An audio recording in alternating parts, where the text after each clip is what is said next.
Assalamualaikum warahmatullahi wabarakatuh. Waalaikumsalam warahmatullahi wabarakatuh. Alhamdulillahilladzi faddala al-ulama'a bil-'izzi was-safa wa akrama alladhina nahadu ma'ahum bi rif'atil makanati wa anwaril baha. Wassalatu wassalamu ala sayyidina wa habibina wa syafi'ina wa maulana Muhammadin sayyidil anbiya wa imamil atqiya wa mir'atil awliya wa yanbu'i ulumil ulama wa mu'tamadi futuhil awliya wa ala alihi wa ashabihil asfiya wattabi'ina lahum bi ihsan taraku lana ma'arifahum wa turrathahum al-gharra wath-tharra amma ba'du. Fanahdatul ulama'i ka'akbari pesantren wahiyya syajaratun tayyibah asluha thabitun wa far'uha fis sama tu'ti ukulaha kulla hinin bi'idni rabbiha wahiyya adlun kulluha masalih kulluha rahmatun kulluha hikamun kulluha fakullu ma kharaja minal adli ilal jur wa minar rahmati ila biddiha wa minal usri ilal yusri falaysa min nahdatil ulama wa in udkhila fiha bitta'wil. Wa tabqa hadhihi al-jam'iyyah tal'abu dawraha fi islahil ummah wa islahil watan wa islahil ma'murah diniyatan wa ijtima'iyatan wa thaqafiyatan. Hadratal muhtaramin, para alim ulama, para masyayikh, wa akhussu bidzikri, secara khusus saya sebut pertama Al-Mukarram Kiai Haji Mahfudz Asirun. Beliau orang tua kami di PBNU, Ahwan Syuriah PBNU. Syuriah PBNU itu kalau di NU atasannya Tanfidiyah. Saya ini Tanfidiyah, wakil ketua umum Tanfidiyah PBNU, Tanfidiyah pelaksana. Syuriah atasan saya. Ahwan itu artinya Dewan Pakar Syuriah. Jadi Kiai Mahfudz ini sudah atasan saya, Dewan Pakar saya. Maka ketika beliau meminta saya hadir ke sini, saya bilang sami'na wa ata'na. Walaupun saya nanti sebentar dari sini saya ke Subang, saya dahulukan ke sini dulu. Juga para masyayikh yang hadir di sini, saya tidak sebut satu persatu namanya ini. Ada Kiai Haji Munawwir Asli, sahibul pantuna. Saya kalau mantun bahasa Betawi kurang pati pinter dia. Saya jawabnya pakai bahasa Arab enggak. Saya kemarin di tempat Kiai Syukron Makmur spontan saya buat syair buat beliau. Ternyata saya tidak tahu viral gitu. Kemudian Kiai Haji Agus Darmawan, Kiai Ma'ruf Asirun, pastinya yang sama-sama kita cintai, Bapak Gubernur kita, Bapak Anies Baswedan, beserta jajarannya yang hadir. Saya nggak boleh statement politik karena saya orang PBNU. Para hadirin seluruh jamaah dan santri Al-Itqan, insya Allah yang hadir semuanya diberkahi dan dimuliakan oleh Allah Subhanahu wa Ta'ala. Amin.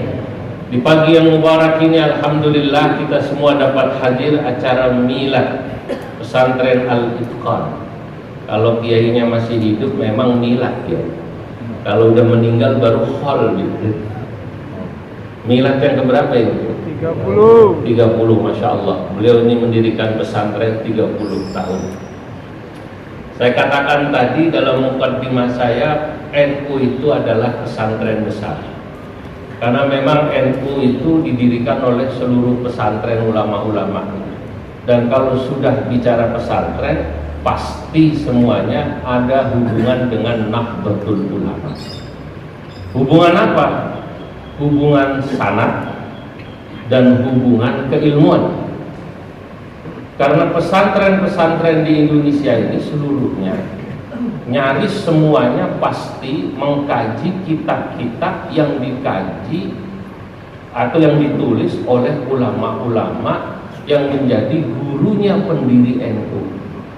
Yang paling gampang saja, saya yakin di Al-Itqan ini biasanya santri ngaji Sulam Safinah, ngaji Kasyifatus Saja, ngaji Nasoihul Ibad, ngaji lagi Nihayatuz Zaid, ngaji lagi Tafsir Muniratun Murah Labib, dan ngaji lagi kitab Fathul Majid, kitab Tauhidnya Syekh Nawawi. Ada sekitar 22 kitab Syekh Nawawi menurut Martin van Dussner, itu seorang peneliti dari luar yang dia sudah menjadi mu'allaf. Setidaknya 22 kitab Syekh Nawawi dari Aceh sampai Timur itu menjadi mata pelajaran wajib bagi santri-santri pesantren. Dan itu mayoritas pesantrennya Nahdlatul Ulama. Makanya kalau sudah bicara pesantren, ya bicara NU. Bicara NU tak bisa dilepaskan dari pesantren. Hadirin yang dimuliakan Allah, Nahdlatul Ulama ini asluha thabitun wa far'uha fis sama. Kalau Al-Itqan didirikan 30 tahun saja seperti ini sudah santrinya. Bagaimana Nahdlatul Ulama yang didirikan sudah 99 tahun. Tadi kata Pak Anies, Al-Itqan ini pakunya Jakarta. Maka kalau Nahdlatul Ulama pakunya Indonesia. Kalau nggak ada Al-Itqan di Jakarta, Jakarta goyang. Kalau nggak ada Nahdlatul Ulama di Indonesia, Indonesia goyang. Saudara, Nahdlatul Ulama itu 99 tahun didirikan. Warganya, karena memang tidak ada yang namanya sistem KTP, kurang lebih kalau menurut perhitungan para ahli, kalau LSI bilang katanya warga Nahdlatul Ulama itu 90 juta, itu setengahnya hoax Pak Gubernur. Karena kalau dilihat dari ujung Aceh sampai ke timur, setelah saya keliling muter ini dalam beberapa bulan saja, Masya Allah, semua pasti ngaku warga NU. Kenapa? Karena dari sisi amaliyah, dari sisi fikrah pemikiran, ya semuanya fikrahnya dan amaliyahnya amaliyah NU. Apa pemikiran dan amaliyah NU? Amaliyah NU gampang kita tahu, yang namanya yasinan, tahlilan. Dan kalau santri itu pasti ngaji kitabnya nyoret. Dan kalau sudah khatam minta sanad. Itu salah satu amaliyah ngajinya NU. Sanad itu cirinya NU. Kalau boleh ditanya sekarang ini siapa yang paling memperhatikan sanad, mata rantai keilmuan, ya ulama-ulama dan santri-santri NU. Itu kenapa dalam kitab yang saya tulis, tadi saya bawa hanya beberapa. Ini kitab dicetak oleh beliau. Saya hanya nulis, yang mencetak itu Pak Gubernur. Dicetak kurang lebih saya lupa berapa. Ini sisa daripada acara pameran turas. Saya bilang ini kalau dibagi kiai berapapun nggak akan cukup ya. Karena kiai kita banyak. Saya jelaskan bagaimana sanadnya ulama Indonesia naik sampai kepada Nabi Muhammad Sallallahu Alaihi Wasallam. Anak ulama Indonesia sampai Nabi. Ternyata sanad ulama Indonesia itu hadirin, ahlan wa sahlan guru kita Al-Mukarram Bapak Ki Haji Maulana Kamal Yusuf.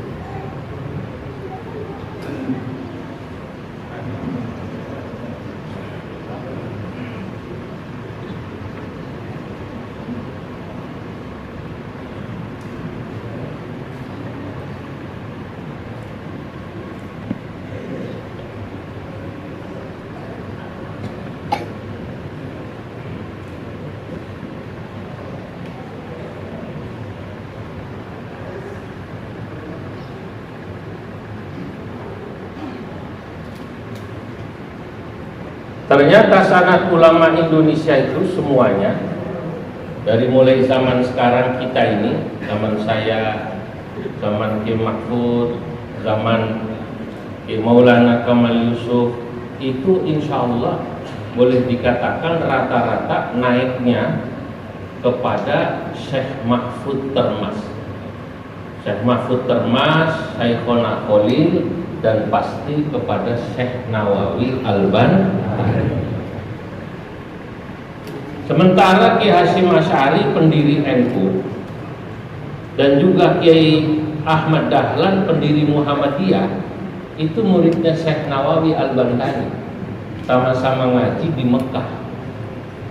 Maka dalam salah satu bait syair dalam kitab saya buat nazam namanya Al-Manzumatun Nawawiyah wal Khasa'is An-Nahdiyah. Nazam berisi tentang Syekh Nawawi. Saya jelaskan Syekh Nawawi asalnya Banten, ngajinya sama siapa, temennya siapa, muridnya siapa. Singkat aja dah. Syekh Nawawi gurunya itu bapaknya, uaknya, kemudian Syekh Yusuf dari Purwakarta, Sunda. Maka saya sebut nama-nama di mana di situ pusat keilmuan Indonesia. Pada saat saya bawa kitab ini ke Pakistan, saya bertemu dengan Mufti Pakistan, Syekh Taqi Usmani. Beliau kemudian senang sekali bertanya, ini daerah mana, ini daerah mana, ini daerah mana. Saya jelaskan inilah pusat keilmuan Indonesia. Fasyaikhuhu waliduhu sahlun wa ma Abdul Hamid lil kathiri muttaba wa Yusuful awwalu sundawiyu wa sumbula waini wa da misriyu wa arsyada tariqatal khatibu as-sambasiyu man lahu yadibu فالنحراوي ثم شيخ البيماوي والدمياطي والجنيد البتاوي ومفتي مكة زيني دحلانا وفي البتاوي سيد عثمانا وللإعانة شاط البكري والمجتبى والمجتبى أقرنه الشادي وصالح مترجم التفسير Syekh Saleh Darat للكرتيني R.A. Kartini للكرتيني الفائقة التأثير. Ini Syekh Nawawi, gurunya ada orang Bima, ada orang Betawi, ada orang Sunda, Sundawi. Orang Sunda senang disebut dalam syair. Betawi saya sebut wal Junaidul Batawi, Syekh Junaid Al-Batawi. Syekh Junaid Al-Batawi mertuanya Syekh Mujtaba, guru Tabai. Itu gurunya Syekh Nawawi. Pernah ke Betawi juga Syekh Nawawi. Tapi muridnya juga Betawi banyak. Kalau muridnya, Masya Allah, Syekhus syuyukhi lil adidil kurama yabruzu ba'dahu kibarul ulama. Syekh Nawawi adalah Syekhus syuyukh, maha guru, lil adidil kurama, bagi orang banyak para ulama, yabruzu ba'dahu kibarul ulama, sesudah Syekh Nawawi lahirlah kibarul ulama. Siapa di antaranya? Saya tidak menyebut semua dalam syair ini, tapi dalam kitab saya tulis lengkap.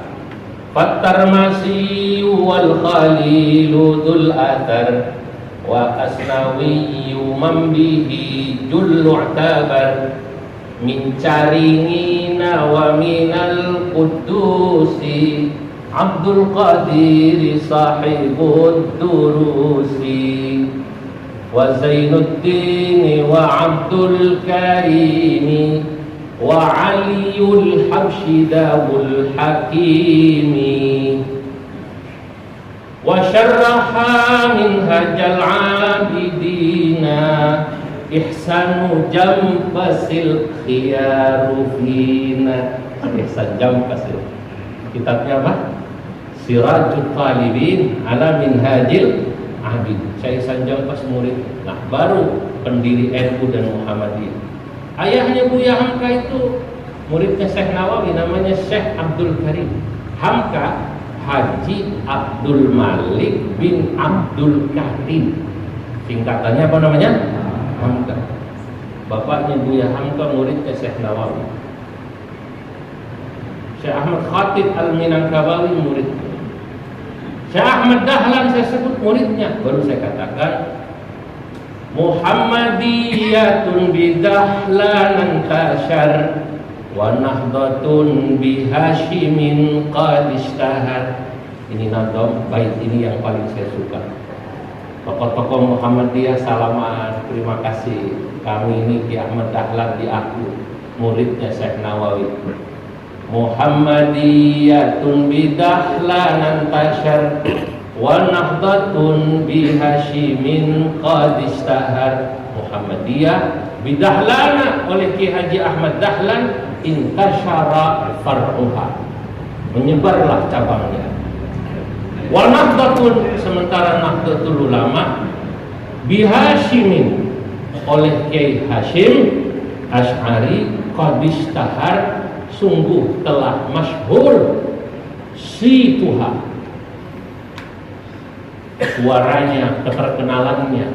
NU ini punya cabang istimewa di luar negeri yang sudah dapat SK 33, yang belum nyusul.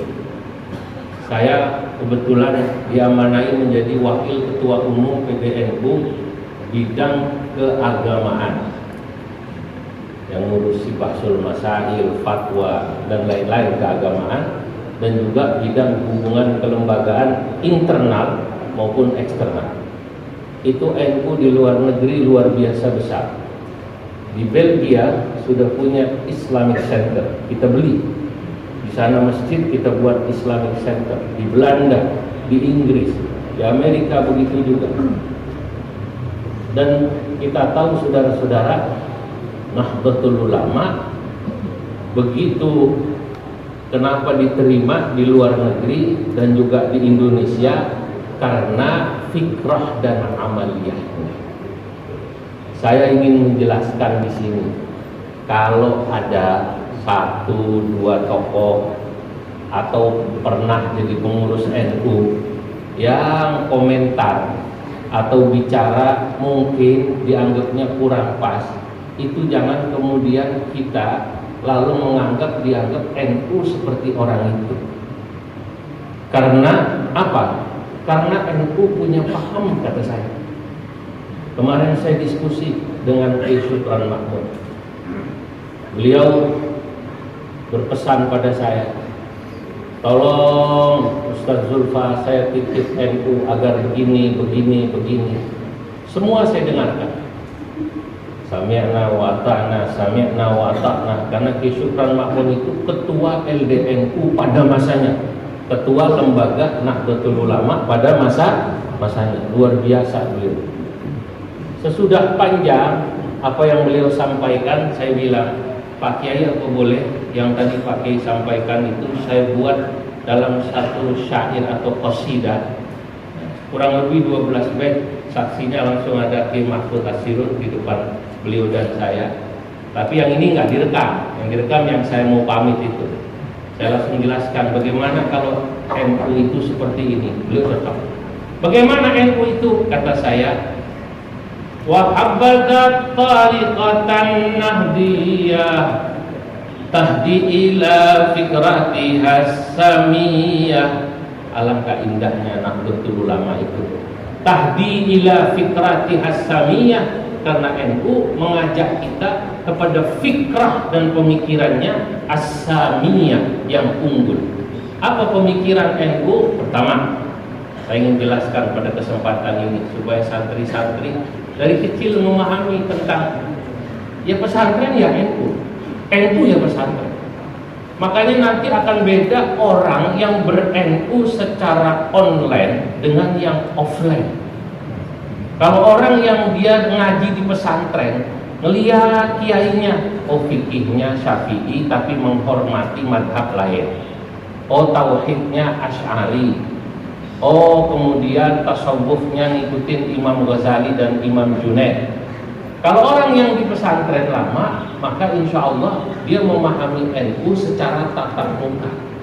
Sekarang soalnya banyak orang yang ber-NU secara online, bukan offline. Kalau yang online tahu bagaimana NU itu. Satu, tawassutun tawazunu tidalu tasamuhun fasma' lima yuqalu mujaniban ta'nifan aw tatarrufa musahiban takriman aw talattufa murahhiban bil adatil muttaridah ma lam takun li syar'ina mu'aridah.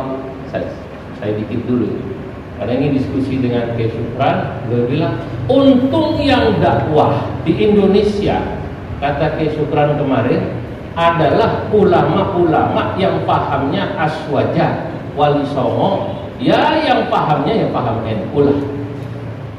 Kalau yang masuk ke Indonesia, kata Kiai Syukran, tidak saya kurangi, tidak saya lebihi, juga saudara-saudara kita dari Salafi Wahabi, mungkin orang Indonesia nolak semua. Kenapa? Karena kalau saudara-saudara kita dari Salafi Wahabi dikit-dikit dibilang bid'ah, yasinan bid'ah, khol bid'ah, manakiban bid'ah, 7 hari, 40 hari, 100 hari bid'ah. Kalau semua bid'ah, kiai pada keren. Kiai pada keren. Nah kalau kita tidak melihat budaya, tradisi, dilihat isinya apa sih? Isinya ngaji, isinya yasinan, di situ ada orang sedekah, isinya kemudian ada tausiah dari guru-guru kita, para masyayikh kita. Loh kalau itu bagus semua. Jangan kemudian Nabi nggak ngajarin, kan begitu kan? Nabi nggak ngajarin. Al-maskutu anhu. Saya kutip beliau ini, ungkapannya Kiai Syukran Mahmud, sesuatu yang Nabi diam, atau dalam istilah usul fikih yang lain disebut at-tarku, sesuatu yang agama meninggalkannya untuk membahas, itu tak serta-merta otomatis haram. Tinggal kita lihat isinya, bukan bungkusnya. Dia kuliah S1, S2 di Pakistan, Jamiah Islamiyah di Islamabad, yang kemudian saya kunjungi Islamabad 3 bulan lalu. Itu saya diajak ke kampungnya. Jadi dari sini nih kita kemudian supaya open, terbuka. Dulu kita kalau ke Mekah, keluar dari masjid kan ada orang nawarin sorban murah-murah, ya enggak? Kalau ibu-ibu kudungan murah-murah kan, tasbih murah-murah, made in mana tuh? Made in mana? Cina. Orang kita yang belum tahu, jalan Cina nih kan. Ternyata yang punya pabrik teman kita orang Islam. Saya rahasia, dia ngomong-ngomong. Yang punya orang Islam, saya datang ke pabriknya, dikasih tahu, yang punya Haji Su'eb, Haji Sulaiman. Nama sononya mas saya nggak tahu, yang Taibau apa yang Cangkebo saya nggak tahu. Saya diajak ke pabriknya, diajak makan. Oh betul. Orang kita kan nggak tahu, judulnya murah. Keluar dari masjid ditawarin haji, khamsa riyal. Dilihatin, oh 5 riyal. Dia mau tawar 2 riyal, bingung bahasa Arabnya, makhluk. Sanawiyah nggak tamat. Di pondok Badr ya, keluar. Gua mau tawar 2 riyal, apa ya bahasa Arab? Ingat sembahyang subuh, one rakaat ini.